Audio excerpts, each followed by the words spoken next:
Hello and welcome to episode 73 of the Fundraising Bright Spots podcast. My name's Rob Woods, and this is the show for anyone who works in fundraising and who wants some ideas and maybe a little dose of inspiration to help you raise more money and enjoy your job, especially during the pandemic.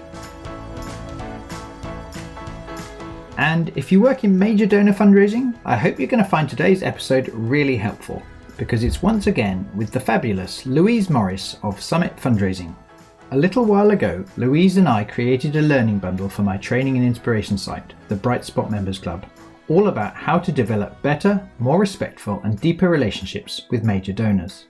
And if you've been listening to this podcast for a while, you may remember that in a couple of earlier episodes, I've shared excerpts of Louise explaining how to succeed in the first three parts of her model, that is, to be curious, to pause, and to connect. And we got such lovely feedback from those early episodes that we thought we'd share just one more. In this one, which is a section from towards the end of our full conversation, we explore the last two elements of Louise's model. And just before we finish, we also squeeze in some quick fire questions to help you understand Louise's approach. In terms of keeping it moving through your model, Louise, some people would say call the next step ask. And I don't have a problem if sometimes as a shorthand we talk about asking in charities because everyone knows where they stand. But I really do like the fact that in your model, when possible, the more you can call it an offer, not an ask, the more helpful that will be. Would you say a bit more about that step and then move into some tactics, practically speaking, to help the listener actually do it? Yeah, I think asking is just filled with all kinds of negative emotions. And there's a lot of research that suggests this in fundraising. So if people are worried about asking, I've been there, it's really very common. And the reason I want us to start talking about offering is because it's linking back to how good giving is for people and how you're giving somebody the opportunity to make a massive difference. So if we remember that the charity is just in the middle and what you're linking is a philanthropist, a major donor, a high net worth individual with being able to, potentially make a huge difference that they can't do elsewhere in their life. So when you're asking, the onus is on you, I very much feel, as a fundraiser. And there's just so much that is mythical about, asking, that big ask meeting that we build ourselves up for. And there's this long process and it's all building up to the ask, which, frankly, however many times you've asked, if you're thinking about it like that, it's kind of terrifying, really.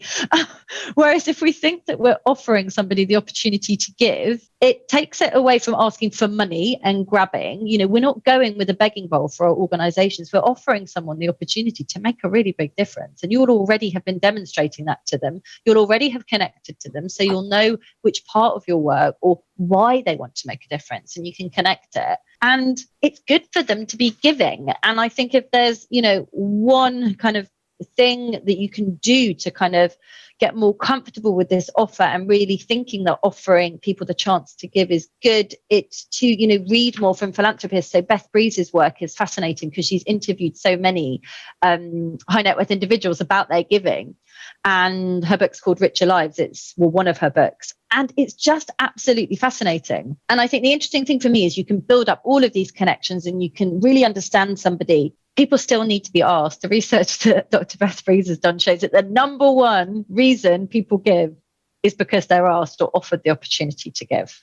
So it's kind of can be thought of as a necessary evil. Well, we've done all this lovely relationship building and oh God, now we've got to make an ask. Or now it can be a case of actually, now we're giving somebody the opportunity to do what I know they love, or I really think from what I've heard, they're hugely interested in.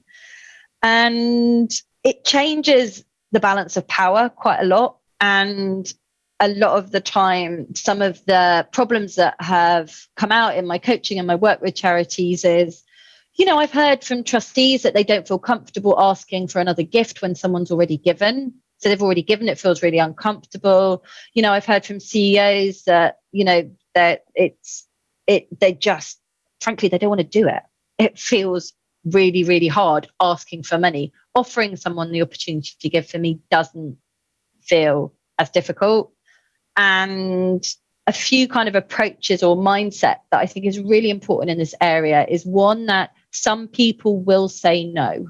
and that is okay. Some people won't want the chance to give. You can offer it, because if somebody offers a chance for me to go around for dinner or go to the pub, I'm not necessarily going to say yes. I don't have to. That's my choice. And the more you read about philanthropists, I think it's respecting that choice and understanding that it is a choice. Just because we maybe, again, terminology I don't like, had them in our sights or they were a key prospect, it doesn't mean that they want to give. And that is okay. So if we can be realistic that not everybody is going to say yes, that we're not going to get a 100% success rate, it then doesn't feel like a failure if somebody says no, or actually I need to go and think about that, or I'm really not sure. Because the second, I suppose, mindset or approach with offering is that if somebody doesn't want to take you up on that offer and doesn't want to give to the charity at that time, it's not necessarily a negative. And Paul Davies, who was on the Bright Spot Mastery program, is a really good example of this, because we had a wonderful session where he was talking about potential asks coming up. So in the same week that he secured the largest gift for his charity, he also had a no from a couple. And it was fascinating when we were talking about it, because he said that kind of having thought even in advance that was a possibility made that conversation easier. So he was being realistic that it's not necessarily everyone's going to say yes. He thought ahead and thought ahead to the different options of somebody might say, no, not now. Somebody might say, I need to go and think about it. Somebody might say, I might need a bit more information. But interestingly, the no that he had was not negative at all. It was fascinating. So if you're in your black and white, I need money, again, get mindset, you can come out of a meeting where somebody maybe, hasn't immediately said yes, which of us is very rare, and think, oh, you can feel really deflated and you can just feel exhausted by it. And you can feel like you failed, like you haven't got what your organization needs, which is money. The no that Paul spoke about was fascinating to me, because it was a couple who were actually putting a lot of money into their business that year. And they said, we're not going to be able to give a larger gift at the moment, but we're really hoping our business new venture is going to do really well. So let's chat next year. I mean, he could end up with an even larger gift. Now, this isn't to take away from the realities of targets. I know they're there, and that's a whole other kind of kettle of fish in terms of what we measure success on as major gift fundraisers. But I think if we can assume that some people will say no and just get comfortable with that, because the best fundraisers are okay with rejection, or they don't even see it as rejection. It's choice. And we need to respect that with our donors, and we need to bring that language back that actually, oh my gosh, I've had a terrible meeting, they didn't give. Actually, they've chosen this year to give to another organization, or they've chosen this year to invest in their business. But what we're going to do is keep that relationship up. And so, Louise, practically speaking, the mindset really is the most important bit, I think, and the confidence and having the right intention. But have you found that there are any tactics or tools that can help when you're actually doing it? Yeah, it's an interesting one. I think I've been coaching a number of fundraisers and leaders who are asking on considering whether they might want to use a gift pyramid. Some people might be familiar with a gift pyramid for an appeal. So it is a pyramid, and it's normally got one larger gift at the top. So if, for example, you're going to want to raise £1 million, you might be looking for one gift of 300,000 to 500,000, and it goes down the pyramid into more at lower value gifts. Now, the reason this is quite an interesting one is because what I've found working with over 100 charities is a lot of the time people don't know how much to ask for, and the how much is a really big sticking point. And it comes back to this, we need to do loads and loads of research on this prospect, and takes away from that curiosity. How rich are they? Could they give a six figure? Could they give them, I need it for my budgeting line? And this kind of talking about the amount can actually be quite paralyzing. It can either cause people to not want to ask, or not want to get to a stage where they ask, or it can really stop us in a meeting having those kind of quality conversations. The thing I like about sometimes using a pyramid is you don't have to have a specific appeal. It could be your budget for the year. And you can say, for our charity, we're hoping to raise £200,000 this year from, key supporters like yourselves. We think to raise this money, this is what it might look like. And you can put it down in front of you. It makes it quite collaborative. Obviously, if you're on Zoom or video, you can do an equivalent. But if you're face to face, you can both be looking at something, which is really quite nice. And if you're nervous as a fundraiser, and a lot of us are asking for money, if you're nervous, it kind of takes some of that, you must look into the whites of their eyes and ask for a really big gift. It can just take that pressure off a little bit. So it feels less confrontational. You are offering. You're saying, this is how we think we might raise the money. What do you think? Would you like to contribute at any of these levels? Often you don't even have to get to that stage. So a fundraiser I was coaching recently used it and said, they just pointed at the amount that they wanted to give. And a lady said, a high net worth individual, I can't give at that level, but I'd like to give at this level, which was higher than her previous gift. So it takes some of the awkwardness of the amount. There are obviously other ways, to do it. And I've seen some really good fundraising happen with different ask levels in a proposal when someone's actually asked for a written proposal and they put different levels in. But I've used it with a chair of an appeal board when we were actually talking about the appeal, and he was hopefully going to give a lead gift. And it was the perfect scenario to do it in because it was bringing the appeal and it together. But you don't have to have an appeal to use it. And again, he identified himself and said, me and my wife were going to give at that level, and pointed at it. And for me, it can be quite reassuring to have that as a tool, or to have it there if you feel you want to use it to help with an amount. Fantastic. So we don't have to use it, but it is an option. And do you have any tips for how the staring at those numbers might undo all the good we did earlier of offering them a chance to solve a problem in the world that they care about? In that moment, they're staring at £5,000 or £10,000. Any tips for how to, or maybe you haven't noticed that the two are inconsistent? Yeah, I think you're completely right in that, we've spent a lot of this, our conversation talking about how donors give to change the world and to make a difference. So you don't want to take away from that. I think it's in the context of a conversation. A lot of what we've been discussing is conversations, natural conversations. And so you may have been having conversation in a previous meeting and talking to them about the latest project you've been doing and how many people it's helped, and a lovely story that's really stuck with you, even if it's a brief story. The two aren't necessarily mutually exclusive, but at some point you are going to need to give them the opportunity to give if you know that from all of those lovely conversations you've had. And so I think sometimes that gets built up into people's minds. And maybe for some fundraisers I've worked with, they know they've got a tool that helps them tell the stories better in maybe that part of the meeting. But, hopefully you will have told, donors don't like big surprises. They don't want to be told that, you're going to get their opinion on something and then an ask sneaked up on them at the end. To set up the meeting, to say, I'd love to meet with you to see how you might want to get more involved or how you might want to support the charity. They'll be expecting it. And you can't take away from the fact that figures and money are involved at some point. I think what you can do with all those, lovely techniques of storytelling and, knowing what really motivates them, you can link the two, and you can just link that, because, okay, a gift at that level is going to help X many more people. And do you remember me telling you about, the child that our charity helped last month and what that meant, et cetera, et cetera, et cetera. So I think you can link the two, and it shouldn't take away from all that connecting about why they're giving and what they're doing in the previous stage. It's not. And I think if it does, it makes it too transactional. So it's more of an aid rather than a whoop, there you go, here's the gift pyramid. Hi, it's Rob, and I just want to jump in really quickly to let you know about our 3 flagship mastery programs in major donor fundraising, in corporate partnerships, and in individual giving. These 6-month courses are a combination of masterclasses and one-to-one coaching with expert coaches such as Louise to help fundraising professionals grow their confidence and their income.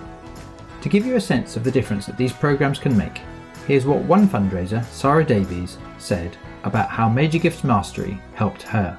I've just finished Rob Wood's Major Gift Mastering Programme, and it's been amazing. The last 6 months of doing this course, I've had the most successful time in my job to date. I've had 3 or 4 major breakthroughs, my confidence has increased, and it's no coincidence. I know this course has helped massively. Also, my colleague who works with me has been doing this course as well, and she's had the best 6 months in her career as well. Again, major breakthroughs, and I really encourage you, if you can find the budget within your organisation, to apply for this. If you'd like to find out more, go to brightspotfundraising.co.uk/services. For now though, let's get back to my conversation with Louise, as I ask her to explain the last element in her model.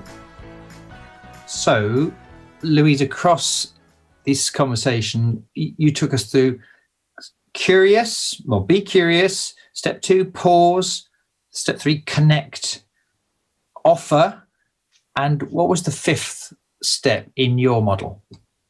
It's to go deeper with relationships, and this comes from a bit of a bugbear I spoke about previously with you, which is that on to the next ask they've given, we'll send them a thank you card. It's not respectful. I understand why it happens, particularly, I've thought about it in those terms before, because I've had this circle of steps that kind of comes back round. And I'm not saying everybody does this, because as a sector, we do beautiful personal thanking. What I think we can do more of is the amount of it and how personal it is, and how we're really understanding what that person wants to get from their giving. So all of those, this isn't a linear process at all. All of that curiosity and understanding your donor and what they're interested in works here. How can you deepen the connection? So one of a younger philanthropist in his 40s I was interviewing had already given a large gift and was talking about his family and how they were setting up a new trust fund, and he wanted his children to be part of that, which is very common for younger donors, because he felt it was really important to their values. They were very lucky financially. He wanted them to start giving at a really young age. Now, all of a sudden, I'm thinking, well, this charity, instead of inviting him to some kind of swanky black tie event in the evening, actually, what about that family day? Or, you're thinking, and you get to know people over time. It's not a stage where you get to know someone. You get to know them over time, and that should just be constant and help inform kind of how you involve people. So, for example, that charity now is approaching him very much as a family. And he even said to me, I know I get invited to these evening things and I should want to go because I'm relatively young, but I really just want to put my feet up in the sofa with my wife and just, chill out with the kids. So, you understand people more. It's not a one-off. You don't have one meeting to be curious and find out about them. And there's some fascinating research by Adrian Sargent and Jen Shang, which goes across all donors, which is if you thank people 4 or more times in a year, it makes them more likely to give and for longer. And you think, 4 times, well, I send a thank you card at Christmas. Is it a bit OTT? But this is about understanding someone and how they're going to be thanked. So, maybe you'll send, if it's, a little video message from the CEO, say, thanks so much for your gift. Maybe it is a handwritten thank you card at Christmas, but it's really personal. I've heard of a fundraiser writing a poem to thank a donor because the donor was hugely interested in poetry, which I just thought was wonderful. I've heard of baking and being taken around, probably not appropriate in pandemic times. But I think it's the small touches that say, and not to be afraid to repeatedly thank throughout a year for somebody's gift. They might have given a 3-year pledge.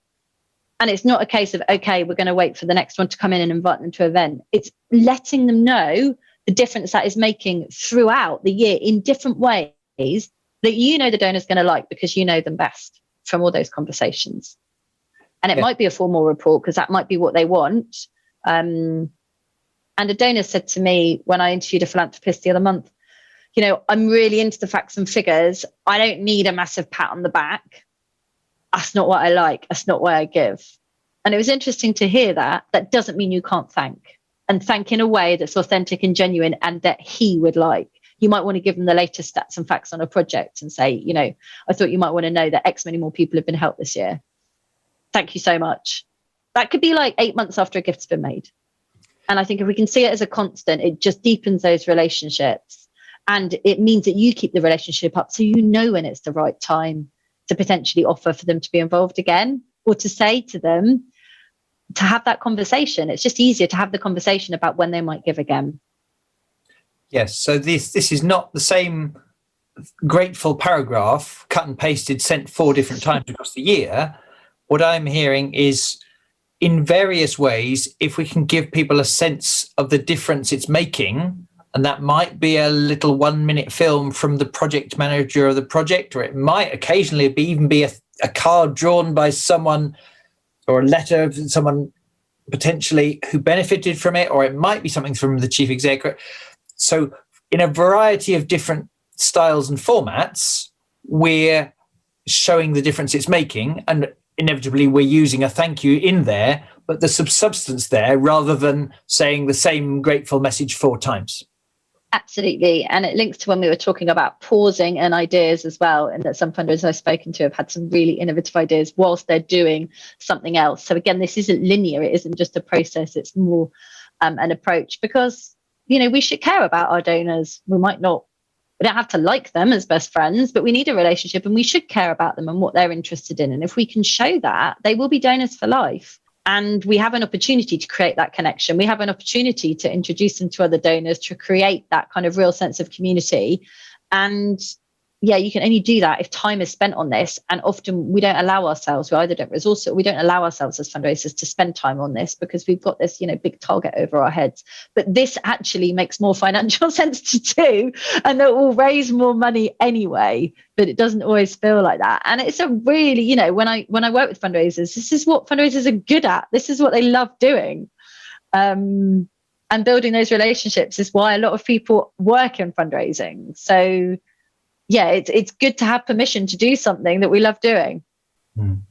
Absolutely.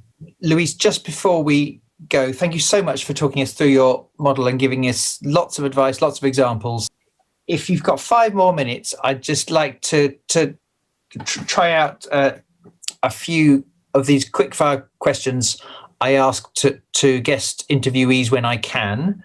So if you're up for that, my first question is, in the last 5 years, has there been a new belief, habit, or behaviour that has most helped you in your job? I think the more major donors and philanthropists I speak to, and the more I read, it's just that giving is an amazing thing. I wish I'd have known that when I was 24 and started fundraising, but maybe it's something that, grows over time. But yeah, it's just inspiring. It's why I love getting out of bed every morning, is that it's a very unique thing that we do as fundraisers. And to give people that opportunity. And it's really inspiring speaking to people and hearing about people giving large gifts to charities. It's awesome. Question 2. If metaphorically speaking, you could have a giant billboard which all fundraisers or charities would see, what would it say and why? Speak to your donors, don't email them. Next question. Is there a book that you found especially interesting or helpful or influential to your thinking or to your career? Yeah, it's Dr. Beth Bree's Richer Lives, Why Rich People Give. Particularly if you're earlier on in your career and maybe you haven't met that many major donors, just that those kind of quotes and experiences and just perspectives from wealthy people just started me off on an insight into a world that I didn't know that much about. And there's no reason why you should. So I would just really recommend reading it. Yeah, it can really speed up that learning curve and understanding curve without having to have had all those meetings. Next question. What failure or seeming failure, in a way, helped set you up for later success? I think I always wanted, as director of fundraising, when I was at Woking Hospice, I never spent as much time externally as I wanted to. I found that, we talked about kind of making your own role, and I found it incredibly challenging. And I've also talked in our conversation about having a coach and reading a book called Time to Think by Nancy Klein. And I think that kind of stress and pressure that I had was actually probably a really good learning experience for me. One, because I feel like I really know what it's like. And I've had a lot of the challenges working with trustees, and it's just set me up for a greater understanding. And 2, because then I decided to really focus and specialize on what I'm really good at and what I love, which is the relationship side of major donor fundraising and helping fundraisers raise more. So probably that. Thank you. What advice would you give to someone who's really determined and who's just entered the fundraising profession? fight for investment in your personal development. When I worked at Unilever, I was sent on all sorts of training, negotiation, sales, and I was kind of shocked when I came over to the sector that, I'd never done any fundraising before, and I wasn't really sent on anything. And I thought, maybe this is the way it is. No, it doesn't have to be that way.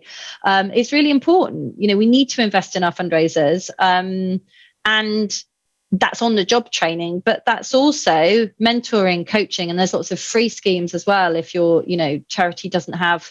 But I think we need that. And particularly when you've come from inside the sector or outside the sector, you need to make a case for it. It doesn't mean you're not a good fundraiser. It means you're a really strong person that wants to do the best that you can do.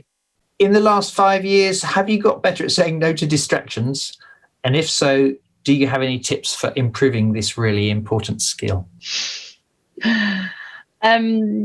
Yeah, well, a lot of the tips I got from you, Rob, and Brightspot, just basic ones, closing emails and not allowing people to think that they will get an instant response. If you always reply instantly to emails, everybody always expects you to reply instantly to emails. So yeah, knowing that actually replying within 24 hours is fine. For maybe for some major donors, I would like to add that might not be if you know them well, but certainly internally. And bullet journaling. So I start I have my priorities for each day in work and outside of work, and that helps hugely. And I make them really achievable so that I can actually complete a day and feel like I've achieved something. And that will include stuff with the kids or bike ride and other stuff as well. Thank you. And assuming that you sometimes have tough days like the rest of us, Louise, what do you tend to do to handle the stress and bounce back? I cycle when I can, and I will try and plan it in. If I know I've got a long day or a tough day or I'll be working late, I've actually sometimes done it in between meetings. The one before can't be a Zoom when I'm in my cycling gear. But yeah, I found that's been just massive help to me, just to have that outside space and be in the countryside in the pandemic. And when we couldn't do anything else, that was my one saviour to get out of the house. So I feel a bit emotionally connected to my cycling now. Yeah, exercise makes such a difference when we can fit that habit in, especially if we can fit it in proactively. So Louise, thank you so much for all your time and sharing your wisdom. If the listener is curious about finding out more of your ideas, or potentially seeking your help, where could they go to find you? They can go to summitfundraising.co.uk. I'm also a rock climber, hence Summit Fundraising. And I send out free hints and tips on there every fortnight, so they can go and sign up if they'd like to get those. And I'm on Twitter at Summit Fundraise and on LinkedIn as well. Fantastic. So Louise, thank you so much for all the frank discussion, really simple, clear ideas and advice, examples to bring it to life. I really appreciate you taking time to join us on the podcast. I look forward to catching up with you soon. But for now, Louise Morris, thank you and goodbye. Thanks, Rob.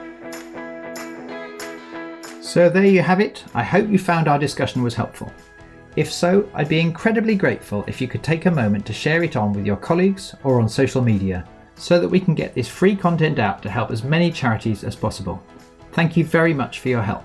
As usual, I'll put a summary and a transcript of the interview on the podcast section of our website, which is brightspotfundraising.co.uk. As I mentioned earlier, Louise is one of the hugely experienced coaches who helps participants on our Major Gifts Mastery programme. And she also joins us as one of the guest experts on the problem-solving sessions that we arrange in our Bright Spot Members Club. If you'd like to find out more about either this club or our mastery programs in major gifts, in individual giving or corporate partnerships, head on over to brightspotfundraising.co.uk/services. And if you'd like to get in touch or share this episode on social media, we would love to hear from you. We're both on LinkedIn, and on Twitter, Louise is at Summit Fundraise, and I am at Woods_Rob.